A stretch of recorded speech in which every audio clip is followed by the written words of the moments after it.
চিরচেনা সেই গ্রামীণ মেঠোপথ ধরে হাঁটছি।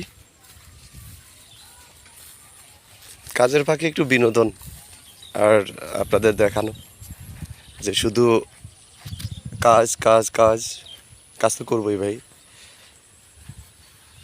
মানুষের পরিচয় কাজে, তাই বলে কি কাজ নিয়ে লাইফটা শেষ করে দিব? এন্টারটেনমেন্টের দরকার আছে। এন্টারটেনমেন্ট কাজের একটা অংশ। মন ভালো সব ভালো, মন ভালো শরীর ভালো, মন ভালো কাজ ভালো, কর্মের পরিবেশ ভালো, তাই না?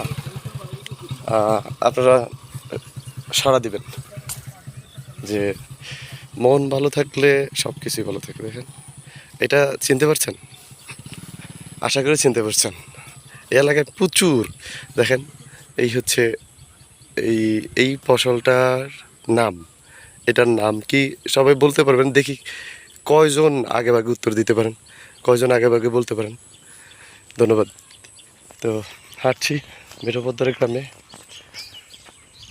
ভালোই একটা ন্যাচারাল পরিবেশে। এখানে পাখির কোলাহল আছে, আছে গ্রামীণ মেঠোপথ, কাদামাটির গন্ধ, ঘাস, এই দুর্বাঘাসের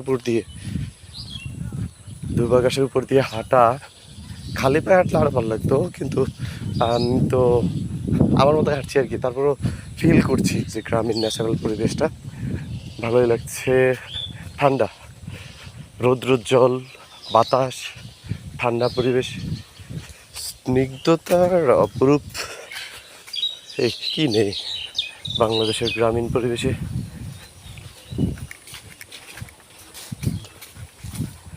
সব কিছু আছে এখানে, অনেক সুন্দর গ্রামীণ পরিবেশে আসছি। আসলে কাজের পাশাপাশি একটু বিনোদন তো চাই, আর সেই উদ্দেশ্যে আসা। আমরা এই পরিবেশে আছি, গ্রামে কথা বলছি, এখানকার লোকজনের সাথে কথা বলতেছি। সাঁকো, বাঁশের সাঁকো, এটা আপনাদের অনেকের সাথে পরিচিত, আবার অনেকের কাছে স্মৃতি হয়ে আছে এখন, যারা দেশে বিদেশে রয়েছেন কর্মের কারণে, ব্যবসা বাণিজ্যের কাজে বাইরে রয়েছেন, তাদের জন্য একটা বিশেষ স্মৃতি। আর আমার জন্য ভয়ের কারণ ভাই, আমি এই সাঁকোতে বেশি চলাফেরা করতে পারি না। এইগুলো হচ্ছে একদম ক্লাসিক গ্রামীণ পরিবেশ, ফুল ফসল, সুন্দর একটা পরিবেশে আছি।